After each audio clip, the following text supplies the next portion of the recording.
நமஸ்காரம். எல்லோரும் எப்படி இருக்கீங்க? சரி, இப்போ நம்ம வந்து ஆடிப்பெருக்கு பார்க்க போகிறோம். ஆடிப்பெருக்குனா என்ன, 18னா என்ன, அது நீர் வளத்தில் ஏன் சார்ந்தது, இப்போ நம்ம அதுக்கு தாலி மந்திரிச்சு போடுறது, தாலியை சரடுகளை மாற்றுறதுலாம் ஏன் பண்ணுறோம், அடுத்தது வந்து விவசாயத்தை குறிக்கக்கூடிய நாள், தண்ணீர்களை எது மாதிரி நம்ம வழிபடணும், அந்த சக்தியை எது மாதிரி அடையணுங்கிறது தான் ஆடிப்பெருக்கு. இப்போ அதை பற்றி நம்ம பார்க்க போகிறோம். இந்த ஆடிப்பெருக்கு முக்கியமாக முருகனை சார்ந்ததும் 18 சித்தர்களை சார்ந்ததுமா இருக்குது. அதனால் 18 சித்தர்களை நம்ம வழிபடுறதுக்கும் நம்ம கடவுள் தமிழ் கடவுள் முருகனை வழிபடுறதுக்கு உண்டான முக்கியமான நாட்கள் இது. இது சிவகலாச்சாரத்தில் ஆதி காலத்தில் ஆதி சிவனார்கிட்ட இருந்து ஆரம்பித்தது. இது வந்து இப்போ நம்ம நீர் வளத்தை குறிக்கிறது. அதாவது ஆசிவக நாட்களில் மக்களுக்கு முருகன் கடவுள் வந்து தண்ணீர் வந்து மலைகளில் இருந்து கீழே பூமிக்கு தண்ணியை கொண்டு வந்து விவசாயங்களை செய்கிறதுக்காக ஒரு ஆராய்ச்சி செய்து பொதிகை மலைக்கு போகரையும் அகத்தியரையும் அனுப்பி செம்பர பரணின்னு ஒரு இடம் இருக்குது பொதிகை மலையில். செம்பர பரணி, அது ஏடுகளில் வந்து செம்பராட்டம்னு எழுதியிருக்கும். செம்பராட்டம் அப்படின்னா செம்பு, அதாவது மலைகளில் தாது சத்துக்கள், செம்பு உள்ள சத்துக்களை வந்து இருக்குது. அதுக்கு பேர் தாம்பரம்னு பேர். அந்த இடத்துக்கு போய், அதாவது மலைகள் அனைத்தும் இருக்கக்கூடிய அந்த பெரிய பெரிய பாறைகளில் இருந்து நீர்களை சேர்த்து வைக்கக்கூடிய இடம். அந்த இடத்துல இப்போ நம்ம இப்போ நம்ம இங்கெல்லாம் வந்து போர் போடுறோம் இல்லையா, போர் போட்டு ஒரு ஊற்று மாதிரி ரெடி பண்ணி அதிலேருந்து நம்ம இப்போ சப்ளை பண்ணி தண்ணி எடுக்கும். ஆதி காலத்தில் அதே மாதிரி ஒரு இடத்த தேடி முருகர் வந்து அகத்தியரையும் போகரையும் மகேந்திரகிரியிலேருந்து நீங்கள் அங்கே போய் குமரிக்கண்டத்திலேருந்து மகேந்திரகிரிக்கு போய் மகேந்திரகிரியிலேருந்து பொதிகை மலைக்கு போய் அந்த செம்பராட்டாங்கிற இடத்துல போய் நீங்கள் அந்த இடத்த உடைங்க அப்படின்னு சொல்லி வேலையை இருப்பாங்க. அதனால் அந்த இடத்துக்கு வந்து போகரும் அகத்தியரும் போய் அந்த இடத்துல ஒரு போர் போடுறாங்க. அந்த போர் நம்ம ஆதி காலத்தில் ஊத்துன்னு சொல்லுவோம். தமிழில் அதுக்கு பேர் ஊற்று நீர். அந்த ஊற்று நீரில் இருந்து நமக்கு நதியாக கிளம்பி நம்ம நாடுகளுக்கு தண்ணீர் அதிகமாக கொடுக்கறதுக்காக உருவாக்குனது தான். அதை தான் நம்ம ஒரு 500-2000 ஆண்டுகளுக்கு முன்னால் அதுக்கு வந்து பொருணைன்னு பேர் இருந்தது. அதுக்கு முன்னால் செம்பராட்டம்னு பேர்.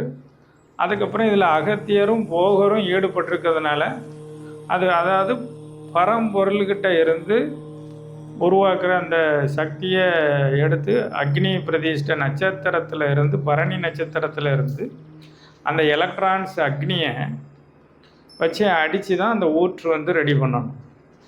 அதனால் அகத்தியரும் போகரும் போய் அந்த இடத்த வந்து ஊற்று பண்ணி அந்த நீரை கொண்டு வராங்க. அந்த நீரை கொண்டு வந்தது இடம்தான் பொதிகை மலை. இதை தான் நம்ம முருகருக்கு வந்து மலை சார்ந்த இடங்களில் வாழும் முருகன் குறிஞ்சி நிலம் என்று அதுக்கு பெயர். அப்போ குறிஞ்சி நிலம்லாம் யாருக்குள்ளது? முருகருக்குள்ளது. முருகர் வந்து குறிஞ்சி நிலத்தை ஃபுல்லாக சரி பண்ணி அங்கேருந்து மக்களை வாழ வச்சு பூமிக்கு சமதளப்படுத்தி கொண்டு வரதுக்காக உருவாக்குனது தான் இந்த ஆடிப்பெருக்கில் இருக்கிற முக்கியமான நாள். ஏன் அப்படின்னா அது வளர்ச்சியை நோக்கி சக்தி வந்து முழுமையாக நிறைஞ்ச நாள் அது. அதனால் நம்ம ஆடிப்பெருக்கு கொண்டாடுறோம். புரிஞ்சுதா? இப்போ அந்த செம்பராட்டங்கிற இடத்த தான் பொருணைன்னு கொண்டு வந்தாங்க ஒரு காலத்தில். ஒரு காலத்தில் தாம்பிர பரணின்னு வச்சாங்க. இப்போ தாமிர பரணின்னு இருக்குது. இது எங்கே இருக்குது அப்படின்னா திருநெல்வேலி மாவட்டத்தில் உள்ள பொதிகை மலை. அதில் திருக்கரங்குடின்னு ஒரு ஊர் இருக்குது. அந்த ஊரில் தான் சிவனடி பாதம் மகேந்திரகிரிங்கிற ஒரு இடம் இருக்குது. அந்த இடத்துல இருந்து தான் போகர் வந்து, அகத்தியர் பொதிகை மலையில் இருப்பாங்க. போகர் வந்து மகேந்திரகிரியிலிருந்து அகத்தியரை போய் சந்தித்து இந்த தண்ணியை உருவாக்குறதுக்கு போன நாள். அப்போ இந்த நாளை நம்ம என்ன செய்யணும் அப்படின்னா, நீர்களுக்கு நம்ம பருகக்கூடிய அந்த வாழ்க்கைக்கு நீரின்றி அமையாது உலகு அப்போ இந்த உலகுக்கு நீரின்றி அமையாது உலகு இல்லையா? அதனால் அந்த நீரை கொடுத்து அந்த நாளுங்கிறதுனால நம்ம பஞ்சபூத சக்தியில் இருக்கக்கூடிய நீருக்கு நன்றி சொல்லக்கூடிய நாள் தான் இது. இது ரெண்டாவது வந்து பார்த்தீங்க அப்படின்னா, மக்கள் வந்து இப்போ திருமணம் முடித்தவங்க எல்லாரும் சரடு மாற்றுறது, அதாவது கயிறு இத்து போனால் கயிறை சரி பண்ணுறது, கயிறில் இருக்கக்கூடிய சரடுகள் சின்ன சின்ன தங்கங்கள் நம்ம வந்து அந்த கலாச்சாரத்துக்கு தகுந்தால சரடுகள் போட்டிருப்போம், அதையும் மாற்றணும். அப்போ அந்த நூலையும் மாற்றணும், அந்த துணை தாலின்னு சொல்லுவாங்க, அதையும் நம்ம புதுசாக எடுத்துக்கிடலாம். இந்த நாட்களை தான் ஒரு டயத்தில் வந்து உங்களுக்கு இந்த தங்கம் வாங்குற நாள்னு உங்களை கூப்பிட்ருப்பாங்க. அதனால் ஆடிப்பெருக்கில் தான் இதெல்லாம் செஞ்சுக்கணும். அடுத்தது புது பொருள்கள், நீங்கள் ஏதாவது வேணும்னா வீட்டுக்கு வாங்கக்கூடிய புது பொருள்களை வாங்கிக்கிடலாம். ஏன் அப்படின்னா, ஆடி மாதத்தில் பொருளாதார சரிவுகள் இருக்கும். ஏன் அந்த பொருளாதார சரிவுகள் இன்றைக்கி உள்ள நம்ம காலத்தில் அரசாங்கத்தில் உலக நாட்டிலலாம் ஏன் ஆடி மாதம் பொருளாதாரம் கீழே போகுது அப்படின்னா, யூதர்களுக்கு அடிமையாக இருந்தாங்க இல்லையா? யாரெல்லாம் இருந்தாங்க? ஆரியர்கள் இருந்தாங்க, பௌத்தர்கள் இருந்தாங்க, சமணர்கள் இருந்தாங்க. இந்த மாதிரிலாம் அசோகர் காலத்தில் உள்ள பௌத்த மதம் எல்லாமே வந்து யூதர்களுக்கு அடிமையாக இருந்தாங்க. அவங்களும் யார்? அவங்களும் நம்ம மக்கள் தான், நம்ம மக்களாக இருக்காங்க. கொஞ்சம் வக்கர புத்தி வந்தது, கொஞ்சம் தனியாக நம்ம எல்லாத்தையும் நம்ம தான் அனுபவிக்கணும்னு நினச்சி அந்த வக்கர குணம் வந்ததுனால அவங்கள நம்ம யூதர்னு பேர் சொல்கிறோம். ஆரியர்களும் நம்ம மக்கள் தான். அவங்கள ஏன் ஆரியர்கள்னு சொல்லுதோன்னா, அவங்க சொல்கிறத கேட்டு வேலை செஞ்சவங்க. நம்மலாம் அவங்க சொல்ல கேட்டு வேலை செய்யாதவங்க. அடுத்தது பௌத்த மதத்தில் அசோகர் காலத்தில் வந்து இந்த ஆடி அமாவாசையில் அழித்து சண்டை போட்டு எல்லாரையும் தலையை வெட்டி கொன்னாங்க. சித்தர்களுடைய சிஷியர்கள் எல்லாம் 18 சித்தர்களுடைய சிஷியர்களெல்லாம் தலையை வெட்டி கொன்ற நாள் தான் ஆடி அமாவாசை. அதில் இருந்து பயந்து நம்ம உயிருக்கு பயந்து போய் பௌத்த மதத்தில் இணைஞ்சிருப்போம், அப்புறம் சமண மதத்தில் இணைஞ்சிருப்போம், இப்படியே ஒவ்வொரு மதத்தில் இணைஞ்சி இப்போ கடைசியில் இந்து மதத்தில் நம்ம இருக்கோம். நம்மளுடைய தலைமை அப்படின்னு பார்த்தீங்கன்னா ஆசீவகம் தான். இதுக்கு நம்ம கலாச்சாரத்துக்கும் பாரம்பரியத்துக்கும் ஆசீவகம். குறிஞ்சி நில கடவுள் முருகன், அவர் தான் நமக்கு குரு, அரசர், எல்லாமே. கடவுளும் அவர் தான், அரசனும் அவர் தான். அதனால நமக்கு அது செஞ்ச நாளில் இன்றைக்கி பஞ்சபூத சக்தியில் நமக்கு நீருக்கு நன்றி சொல்லக்கூடிய நாள். இந்த நீருக்கு நன்றி சொல்கிறத எப்படி சொல்லணுங்கிறது உங்களுக்கு சொல்கிறேன், கடைசியில் சொல்கிறேன். அடுத்தது வந்து பெண்கள் அனைவரும், திருமணம் முடித்தவர்கள் அனைவரும் ஏன் வந்து அந்த தாலி சரடை மாற்றணும், தாலி கயிறெல்லாம் ஏன் மாற்றணும்னு சொன்னாங்க அப்படின்னா, இப்போ திருமணம் முடிஞ்சதுக்கு ஒரு நம்ம கலாச்சாரத்தில் தாலி இருக்குது, அதை கட்டுறாங்க. அது அப்போ கயிறில் தான் கட்டுவாங்க, இந்த மெட்டல்லாம் போட மாட்டாங்க. அப்போ கயிறில் கட்டும்போது ஒரு காலத்துக்கு அப்புறம் அவங்க குடும்ப வாழ்க்கை அது இதுன்னு வேலை செஞ்சிகிட்டு இருப்பாங்க. அந்த மாதிரி வேலைலாம் நிறைய செஞ்சுக்கிட்டு இருக்கும்போது அவங்களுக்கு கழுத்தில் இருக்கிறது வந்து ஏதாவது கணவருக்கு பிரச்சனைனா மட்டும்தான் அந்த ஞாபகம் வரும் மக்களுக்கு. அப்போ ஒரு நாள் அது சில நாட்களில் அது என்ன செஞ்சிருதுன்னா, கயிறு வந்து அறுந்து விழுந்தது தன்னால். அப்போ அது ஒரு பல வருஷமாக ஆனதுனால அது தண்ணி பட்டு நம்மளுடைய செயல்முறைகளில் அது தண்ணி பட்டு இத்துருது. அப்போ இதை கண்டுக்கிடாமல் இருக்கிறவங்க என்ன பண்ணுவாங்கன்னா, இது அந்து விழுந்த உடனே ஒரு பயம் வந்துடும். ஐயையோ தாலி அறுந்து விழுந்துட்டு என் கணவருக்கு ஏதாவது ஆயிருமா, உயிருக்கு ஏதாவது பிரச்சனை ஆயிருமான்னு பயந்தாங்க. அப்போ அந்த பயந்த விஷயத்தை போய் சித்தர்கள்கிட்ட கேட்காங்க, எங்களுக்கு இந்த மாதிரி தாலி அறுந்து விழுந்துட்டு ஏதாவது நடக்குமா, தப்பு நடக்குமா அப்படிங்கிற மாதிரி பயந்து கேட்காங்க.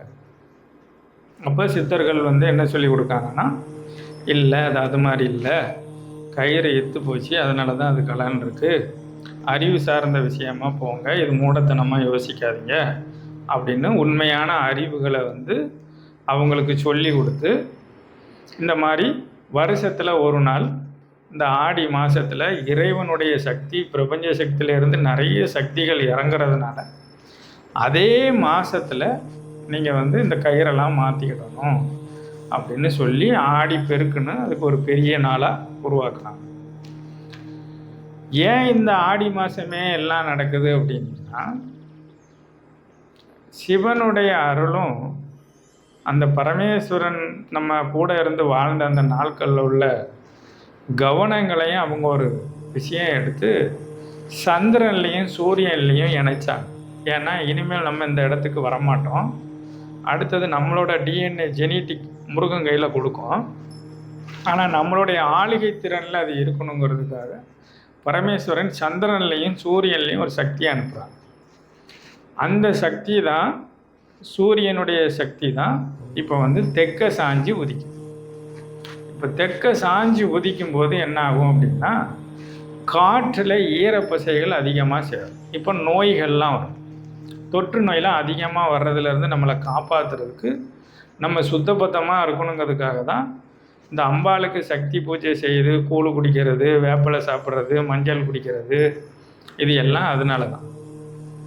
அதனால் அதையும் ஞாபகம் வச்சுக்கோங்க. சின்னதாக உங்களுக்கு ஞாபகப்படுத்துகிறேன். ஏற்கனவே இது மாதிரி ஒரு வீடியோ போட்டிருக்கேன். நீங்கள் ஆடி பௌர்ணமி, ஆடி அமாவாசை இதெல்லாம் பார்த்தீங்கன்னா தெரியும். அப்புறம் ஆடி மாதத்துக்குள்ள வீடியோலாம் போட்டிருக்கேன், அதெல்லாம் பாருங்கள். அடுத்தது வந்து அகஸ்தியர் போய் அந்த பரணி நட்சத்திரத்திலிருந்து அக்னி எலக்ட்ரான்ஸை எடுத்து ஒரு பாம் செஞ்சு ஒரு இடத்த அடித்து உடைச்சது தான் தாமிரபரணிங்கிற இடம். அந்த இடத்துல நதி ஓடி வரும்போது முருகர் வந்து மலையிலிருந்து கீழே இறங்கி நம்ம சமதளமாக இருக்கக்கூடிய பூமிகளை வயற்காடு செஞ்சோம். அதாவது நம்ம திணை, சோளம், நெல்லெல்லாம் பயிரிடுறதுக்கு வயக்காடு உருவாக்கின நாளும் இன்றைக்கி தான், இந்த ஆடி பெருக்கு நாளில் தான்.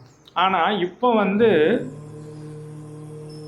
அந்த வயக்காடுகளை உருவாக்குறதுக்கு போய் தான் தண்ணியை நம்ம அங்கேருந்து கொண்டு வரும்போது முருகர் வந்து மக்களெல்லாம் இங்கேருந்து கூட்டிகிட்டு வந்து சமதளமாக்குறாங்க. இடத்துங்களெல்லாம் வரப்பு வெட்டி, வாய்க்கா போட்டு, குளம் வெட்டி, இந்த மாதிரி எல்லா விஷயங்களும் செஞ்சு வைக்காங்க. இவங்க 2 பேரும், அகத்தியரும் போகரும், அங்கேருந்து போய் தண்ணியை மலையிலேருந்து இங்கே அனுப்புறதுக்கு ரெடி செய்கிறாங்க. அதில் கட்டினது தான் இந்த அணைகள், குளம், வயக்காடுலாம் அதில் தான் ஆரம்பிக்குது. அதனால தான் இந்த பூமியில் மலையிலேருந்து பூமிக்கு வந்து வேலை செஞ்ச நாள் தான் நம்ம கார்த்திகையில் இந்த சொக்கப்பனெல்லாம் கொளுத்துறது. அதனால தான் ஞாபகம் வச்சுக்கோங்க, சொல்லித்தராங்க. அது முருகர் செஞ்சதுனால தான் முருகனை கார்த்திகை குறிக்கலையா. அது கார்த்திகேயனில் கார்த்திகையும் கிடையாது, அது சமஸ்கிருத சொல். தமிழில் வந்து கார்த்தி சேயோன்னு தான் அதுக்கு பேர். கார்த்தி சேயோன், சேர்ந்து இருக்கக்கூடிய நட்சத்திரங்கள். ஆரல், ஆரா அப்படிங்கிற அந்த நட்சத்திரம், 6 நட்சத்திரங்களும் சேர்ந்துருக்கும். அதில் ஒவ்வொரு வளையங்களும் சுற்றி வரும். இது சாதாரண மனிதர்களுக்கு தெரியாது, தவம் இருக்கிறவங்களுக்கு அது கண்டிப்பாக மேலே அந்த ஆறாங்கிற அந்த நட்சத்திரங்களையும் அந்த வளையங்களையும் குறிப்பிட்டு. அதனால தான் இந்த ஆடி பெருக்கில் தாலியை வந்து நம்ம இதெல்லாம் செஞ்சு வளையல் எல்லாம் போட்டுவாங்க. இந்த வளகாப்பு செய்கிற பெண்களுக்கெல்லாம் வளையல் போட்டுறது முருகனுடைய கலாச்சாரம். அந்த 6 நட்சத்திரங்களையும் சார்ந்திருந்த வளையங்களை வந்து பாதுகாப்புக்கு முருகர் தான் இருக்கிறதுலேயே பயங்கரமான சக்தியானவர், திறமையானவர், அரசர்னு மக்கள் பார்த்ததுனால தான் அந்த நட்சத்திரத்தில் இருக்கிற வளையங்களை நம்ம செஞ்சு கையில் போடக்கூடிய பழக்கங்கள்லாம் தமிழர்களுக்கு, எல்லா மக்களுக்கும் அந்த காரணம் அது. இப்போ எல்லா மக்களும் தான் தமிழர்கள் தான் நாங்கள் சொல்கிறோம். அதுக்கப்புறம் இங்கே பௌத்த மதம் அதெல்லாம் வந்து ஒவ்வொருத்தரும் நம்ம தமிழுக்கு உள்ள நிறைய வேர்டுகளை சேர்த்து அது இன்றைக்கி 18 மொழியாக மாறிடுச்சு. இந்தியாவுக்குள்ளேயே 18 மொழியில் இருக்குது. முதல் வந்த தமிழ் 18 மொழியாக இருக்குது. அடுத்தது வந்து அகஸ்தியர் போகரும் 2 பேரும் சேர்ந்து இந்த தண்ணியை கொண்டு வராங்க. இங்கே விவசாயம் செழிப்பாக நல்லா நடக்குது. மக்களுக்கு உணவுகளுக்கு எல்லாம் செழிப்பாக நடக்குது. அந்த நாள் தான் இது. அடுத்தது இப்போ நம்ம வந்து இந்த புது பொருள்கள் வாங்குறது, இதையெல்லாம் ஞாபகம் வச்சுக்கணும். இப்போ இதுக்கு பூஜை வந்து நம்ம எப்படி செய்யலான்னு பார்ப்போம். இதுதான் நமக்கு ஆடி பெருக்குங்கிறது அர்த்தம். இதுதான் இது வந்து ஆடி பெருக்குன்னா இதில் யாரெல்லாம் சம்மந்தப்பட்டிருக்காங்கங்கிறதுக்காக இந்த விவரங்களை உங்களுக்கு சொல்லுங்கள். அடுத்தது இப்போ நீங்கள் முக்கியமாக பார்த்தது என்னென்னா, இந்த ஆடி பெருக்கில் நம்ம என்ன செய்யணும்? நீர் நிலைகளுக்கு நன்றி சொல்லணும். பெண்கள் அனைவரும் அவங்களுடைய தாலியை கயிறை மாற்றி மஞ்சள்லாம் போட்டு நல்ல ஸ்ட்ராங்காக வச்சுக்கிடணும். இப்போ வந்து நல்ல மெட்டல்ஸு செயின், இப்போ கோல்டெல்லாம் வந்துட்டு எல்லோரும் வந்து தங்கங்களெல்லாம் உபயோகிக்க ஆரம்பிக்காங்க. அதனால் தங்கங்களை உபயோகிக்கிறவங்க என்ன செய்யணும் அப்படின்னா, அந்த ஆடி பெருக்கு நாளில் தங்கங்கள் தாலியை உங்கள் கணவர்களை வச்சு கலட்ட சொல்லுங்கள். கணவர் வந்து வெளியூரில் எங்கேயாவது இருந்தாங்க அப்படின்னா, உங்கள் குழந்தைங்க யாரை அத்தைன்னு கூப்பிடுதாங்களோ அவங்கள கூப்பிட்டு கலட்ட சொல்லணும். ஏன்னா அவங்க மட்டும்தான் அதை கலட்டணும். அப்படி இல்லை, யாரும் அத்தையும் இல்லை அப்படின்னா, நீங்களே ஒரு விளக்கை பொருத்திட்டு அந்த விளக்கில் முருகனை தைரியமாக நினச்சிக்கிட்டு 18 சித்தர்களையும் முருகரையும் தைரியமாக நினச்சிட்டு நீங்களே கலட்டிக்கலாம். இது வந்து அவங்களே கலட்டுறதுக்கு சமம். அவங்களே கலட்டி உங்களுக்கு சரி பண்ணி அவங்களே போட்டு விடுவாங்க.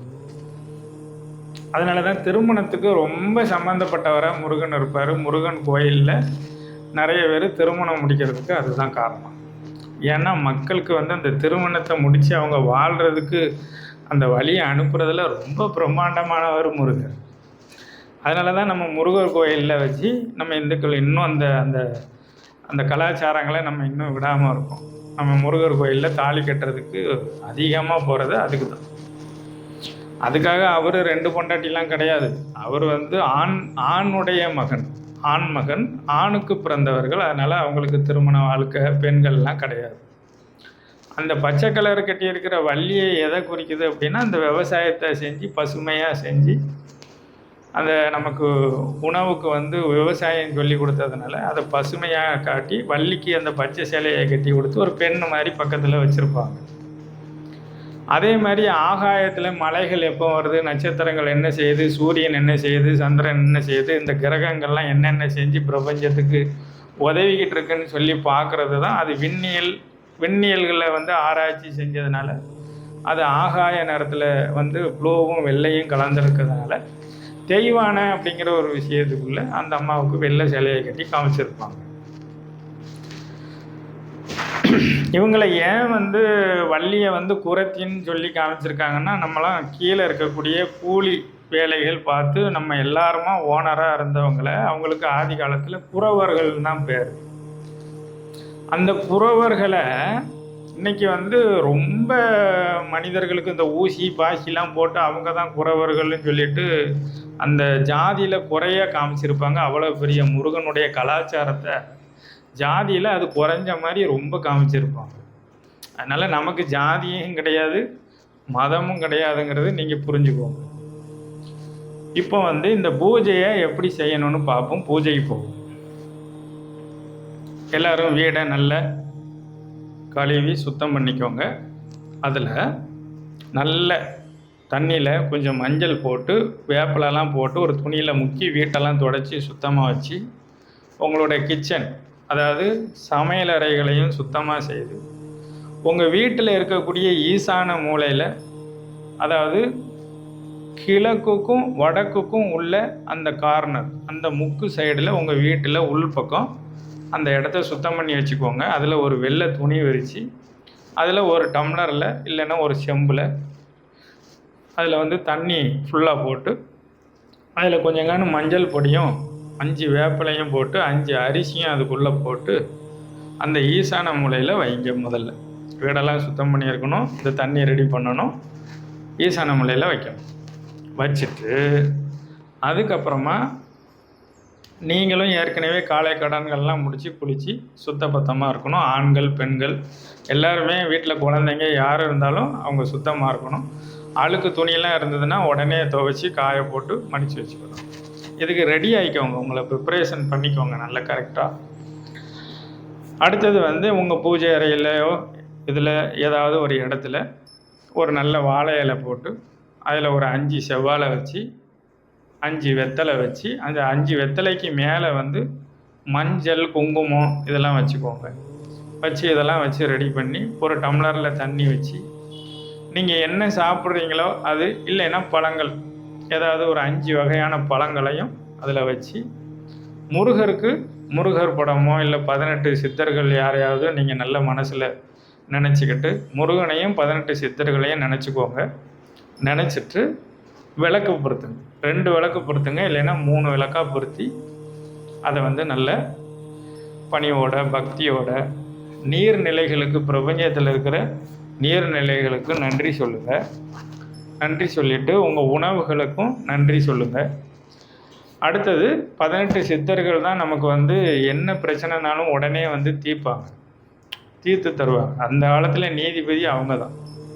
நமக்கு ஆராய்ச்சிகள் எது செஞ்சாலும், மக்களுக்கு மருந்துக்கு நோய் வந்தால் மருந்துனாலும் சரி, வருமானாலும் சரி, ஹிப்னாடிசம், மெஸ்மரிசம், இது மாதிரி கலைகள், சிலம்பம், அது இது எதுனாலும் நமக்கு அந்த 18 சித்தர்கள் தான் சொல்லித்தரணும். அதனால் அவங்களும் இந்த தண்ணியை கொண்டு வரதுக்காக 18 சித்தர்களில் போகரும் அகத்தியரும் அங்கே மேலே போய் அந்த வேலையை செஞ்சாங்க. மீதி இருக்கக்கூடிய அந்த 16 சித்தர்களும் கீழே இருந்து முருகர் கூட வேலை செஞ்சாங்க. அதனால் 18 சித்தர்களையும் முருகரையும் நம்ம ரொம்ப நினைக்கக்கூடிய நாள் தான் ஆடிப்பெருக்கு. அடுத்தது இந்த தண்ணீருக்கு நம்ம நன்றி செலுத்துறதுனால தான் அந்த ஈசான மூலையில் அந்த செம்பு தண்ணி வைக்கிறோம். அடுத்தது இதையெல்லாம் ரெடி செஞ்சுட்டு உங்கள் கணவர் வீட்டில் இருந்தாங்கன்னா கணவரை கூப்பிட்டு பெண்கள் வந்து அந்த கயிறு புதுசு வாங்கி அதில் நல்ல மஞ்சள்லாம் தடவி முருகன்கிட்ட வச்சு சாமி கும்பிட்டுட்டு அதுக்கப்புறம் அந்த கயிறை எடுத்து உங்கள் கணவரை உங்கள் கழுத்தில் எல்லாருக்கும் கெட்ட சொல்லுங்கள். அதே மாதிரி மெட்டலாக போட்டிருக்கிறவங்க எல்லோரும் அது மாதிரி கலட்டி எடுத்துகிட்டு ஒரு டம்ளரில் இல்லைன்னா ஒரு செம்பில் ஒரு 200 மில்லி பசும்பால் ஊற்றி அதுக்கு உள்ளே போட்டு கழுவிட்டு அப்புறம் தண்ணி ஊற்றி நல்லா கழுவிட்டு அதுக்கப்புறம் அதை வந்து கொஞ்சம் மஞ்சள் தண்ணியில் போட்டு கழுவி அதுக்கப்புறம் மஞ்சள் குங்குமம் தாலிக்கு வச்சு முருகன்கிட்ட விளக்கு பக்கத்தில் வச்சு கும்பிட்டுட்டு முருகனே எடுத்து தர்ற மாதிரி நீங்கள் ஒரு ஆளுகை செஞ்சு அதை வந்து உங்கள் கணவர்கிட்ட கொடுத்து உங்கள் கழுத்தில் போட சொல்லணும். இது மாதிரி போட்டுக்கிட்டிங்கன்னா உங்கள் கணவருக்கு ஆயிலும் உங்களுக்கு கேட்ட வரங்களும் உங்கள் கணவர் மூலமாக உங்களுக்கு என்னெல்லாம் கிடைக்கணுமோ அதையும் செஞ்சு தருவாங்க. ஏன் அப்படின்னா இதை செஞ்சுருக்காங்கன்னா, திருமணம் முடித்து ரொம்ப நாள் ஆயிட்டு தாலிலாம் கட்டிட்டோம், இவ தான் நம்ம மனைவின்ட்டு இருப்பாங்க. கொஞ்சம் காலத்துக்கு அப்புறம் மனைவியை வந்து பழசாக தெரியும் கணவர்களுக்கு. அதனால் அந்த மனைவியை வந்து பழசாக தெரியும், கணவனும் பழசாக தெரிவாங்கன்னு சொல்லிட்டு அந்த ஒரு புதுமையான நாளை முருகன் நமக்கு ஏற்படுத்தியிருப்பார். அந்த நேரத்தில் இந்த தாலியெல்லாம் வச்சு பூஜை செஞ்சு நீங்கள் வந்து சந்தோஷமாக அந்த தாலியை கட்டி விடும்போது மறுபடியும் உங்களுக்கு திருமணம் நடந்த அந்த நாளுக்கு நீங்கள் போன மாதிரி உங்களை ஒரு மலரும் நினைவுகளுக்கு கொண்டு போவாங்க. அந்த மலரும் நினைவுகளுக்கு கொண்டு போகும்போது நீங்கள் அன்னைக்கு உங்களோட உற்சாகமாக நல்ல சந்தோஷமாக மகிழ்ச்சியாக நீங்கள் வந்து அன்னைக்கு கொஞ்சம் வாழ்கிறதுக்கு நல்ல நாள் தான் அதெல்லாம். அதுக்காக தான் முருகன் இதெல்லாம் நமக்கு சித்தர்கள் செஞ்சு கொடுத்துருக்காங்க. அதனால் இது மாதிரி செஞ்சுக்குவோங்க. செஞ்சுட்டு உங்கள் வீட்டில் வந்து அன்னைக்கு வந்து திணை மாவில் ஏதாவது ஒரு கொலக்கட்டையோ இல்லை ஒரு உருண்டையோ ஏதாவது நாட்டு சர்க்கரைகள் கொஞ்சம் முந்திரி பருப்புலாம் போட்டு திணை உருண்டை செஞ்சு வச்சு கும்பிடுங்க. இது முருகரை கும்பிட்டதுக்கும் நன்றி சொல்லுறதுக்கும் சமமாக ஆகும். அடுத்தது இதையெல்லாம் முடிச்சுட்டு நீங்கள் சாப்பிடலாம். எல்லா சாப்பாடு இந்த பூஜைகள்லாம் முடிச்சுட்டு சாயந்தரம் போல் எல்லோரும் மாடிக்கு மேலே, வீடு இருந்ததுன்னா மாடிக்கு மேலே போங்க, இல்லைன்னா கீழே பூமியில் அந்த ஆகாயம் உங்கள் மேலே படுத மாதிரி இருந்துட்டு முருகனுடைய மந்திரத்தை ஓம் சரவண பவாய ஓம்னு அந்த மந்திரத்தை நீங்கள் வந்து ஒரு 24 நிமிஷம் எல்லாரும் குடும்பமாக சொல்லுங்கள். கணவன் மனைவி குழந்தைகள் எல்லாரும் ஒன்றா உட்காந்து நடுவில் ஒரு விளக்கு வச்சு அந்த ஆகாயத்தை நோக்கி பார்த்துட்டு உட்காந்து முருகா முருகா முருகான்னு 3 தடவை கூப்பிட்டுட்டு அப்புறமா நீங்கள் மெதுவாக கண்ணை மூடி இந்த மாதிரி முத்ரா வச்சுக்கோங்க. ஆள்காட்டி விரலையும் கட்டை விரலையும் சேர்த்துட்டு இதை மேல் நோக்கி வச்சிங்கன்னா யோக முத்ரா. இது மாதிரி மேலே நோக்கி வச்சுட்டு ஓம் சரவண பவாயம்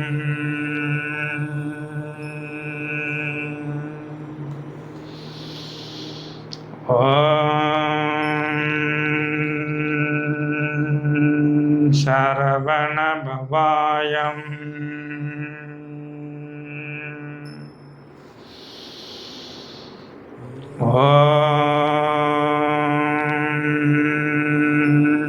சரவண பவாயம்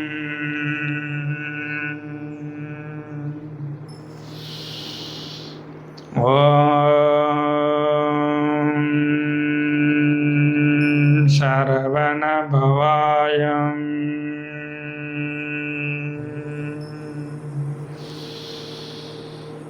ஓம் சரவண பவாயம்.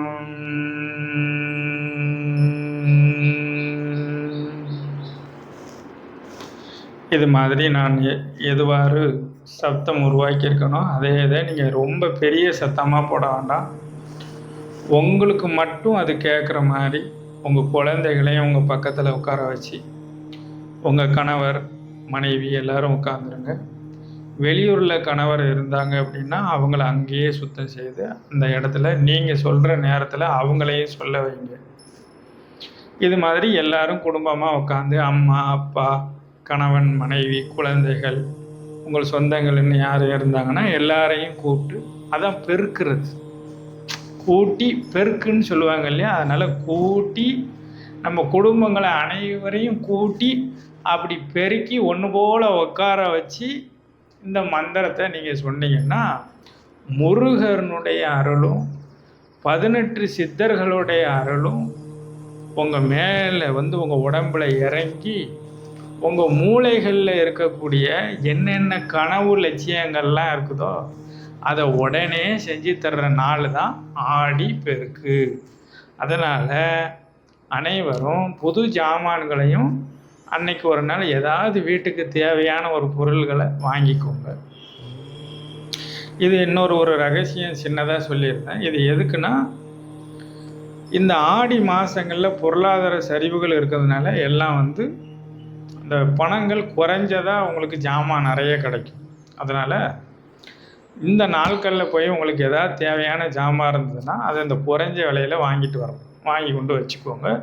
ஒரு வருஷத்துக்கு என்ன தேவையோ அதை இந்த வருஷத்துக்குள்ளே கெட்டுப்போகாத ஜாமான்களை உடை அணிகலன்கள் இது மாதிரி ஏதாவது மிஷினரி ஏதாவது இந்த குழந்தைகளுக்கு துணிமணிலாம் இந்த நாட்களில் எடுத்து வைக்கணும். மீதி நாட்களில் பொருளாதாரம் உயர்வான நேரத்தில் போய் நீங்கள் எந்த ஜாமானையும் வாங்கக்கூடாது. வாங்கினீங்கன்னா உங்கள் பணம் காலியாகிடும். ஏன் ஆடி மாதம் சக்தியான நாள் லட்சுமி கடாச நாள்லாம் சொல்லுதோம் அப்படின்னா, நம்மளுடைய உழைச்ச பணங்களை தேவையில்லாமல் செலவு பண்ணாமல் இந்த மாதிரி பொருளாதாரங்கள் குறைஞ்ச காலத்தில் மாதத்தில் போய் நீங்கள் தேவையான பொருள்களை மக்கள் வாங்கி வச்சுக்கிட்டீங்க அப்படின்னா மீதி நாட்களில் உங்களுடைய பணம் உங்களுடைய அடுத்த வளர்ச்சிக்கு உதவி செய்யும். அதனால் எல்லாரும் இந்த ஆடி பெருக்கு விழாக்களை சிறப்பாக கொண்டாடி முருகனுடைய அருளையும் 18 சித்தர்களுடைய அருளையும் பெற்று ஆயில் ஆரோக்கியம் அன்னம் தட்டாது எல்லாருடைய அருளாலும் நீங்கள் செல்வ செழிப்போடு வாழ வேண்டும் என்று வாழ்த்து உங்களை வாழ்க்கையை மகிழ்ச்சியே நிறைந்திருக்கட்டும் என்று ஆசீர்வாதம் செய்கிறோம். இதை நீங்கள் மகிழ்ச்சியாக கொண்டாடுங்கள். அனைவரும் மகிழ்ச்சியாக கொண்டாட வேண்டும். இந்த ஒரு நாள் நீங்கள் மகிழ்ச்சியாக இருக்க வேண்டும். அடுத்தது முக்கியமான ஒரு விஷயம் சொல்லிட்டு முடிக்கிறேன். வரக்கூடிய ஆகஸ்ட் மாதம் 3ஆம் தேதி இந்த ஆடிப்பெருக்கு நமக்கு காலண்டர் படி வருது. ஆனால் இது முக்கியமாக நம்ம இந்த வருஷத்தில் எந்த நாள் கொண்டாடினா நல்லாயிருக்கும் அப்படின்னா, அமாவாசை ஆடி அமாவாசை முடிஞ்சு 3ஆவது நாள் வளர்பிறையில் இந்த சரடு மாற்றுறது இந்த பூஜை செய்கிறது இந்த மந்திரங்கள் சொல்கிறதெல்லாம் சொன்னீங்கன்னா இன்னும் சக்தியாக இருக்கும். அதனால் நம்ம இந்த 3ஆம் தேதி வரக்கூடிய நாட்களில் சின்னதாக நீங்கள் இது வரைக்கும் பழகிட்டீங்க, அதனால் உங்களை நிறுத்த முடியாது. அதனால் சின்னதாக செஞ்சுட்டு ஆடி அமாவாசையில் எல்லோரும் முடிஞ்சு அந்த 3ஆம் பிறையில் செஞ்சீங்க அப்படின்னா ரொம்ப நல்லாயிருக்கும். இன்னொன்று என்னென்னா, அதில் கார்த்திகை நட்சத்திரமும் எப்போவும் வருதோ அப்போந்தான் நமக்கு இந்த ஆடி பெருக்கு வரணும். ஆனால் இப்போ பாருங்கள், இந்த 3ஆம் தேதிக்கு அப்புறமா அஷ்டமியில் தான் கார்த்திகை நட்சத்திரம் வருது. இந்த ஆகஸ்ட் மாதத்தில் அஷ்டமி வரும் பாருங்கள். இப்போ பௌர்ணமி முடிஞ்சு என்னைக்கு அஷ்டமி வருதோ அந்த அஷ்டமியில் தான் கார்த்திகை நட்சத்திரம் வருது. அதனால் நீங்கள் தைரியமானவங்க, நாங்கள் அஷ்டமிலலாம் எதுவும் செய்ய மாட்டோம் அப்படி இப்படின்லாம் எல்லோரும் இன்றைக்கி சொல்லி நம்மளை செய்ய விடாமல் ஆக்கி வச்சுருப்பாங்க. அதனால் அதுக்கு பயந்தவங்க எல்லாரும் அமாவாசை வளர்பிறையில் 3ஆம் தேதி அந்த 3ஆம் நாள் அந்த வளர்பிறையில் செய்யும். அதுதான் அந்த நாட்களில் நம்ம செஞ்சோன்னா இன்னும் நமக்கு பலம் அதிகமாக இருக்கும். அதனால் எல்லாரும் அதை சிறப்பாக கொண்டாடுங்கள், விழாவை சிறப்பியுங்கள், மனம் மகிழ்ந்து செய்யுங்கள், ரொம்ப சந்தோஷமாக இருந்து இந்த விழாவை கொண்டாடுங்க. இன்னும் உங்களுக்கு அடுத்தது நிறைய விஷயங்களை சொல்லித்தாரேன். ஆயுஷ்மான் பவ். நமஸ்காரம்.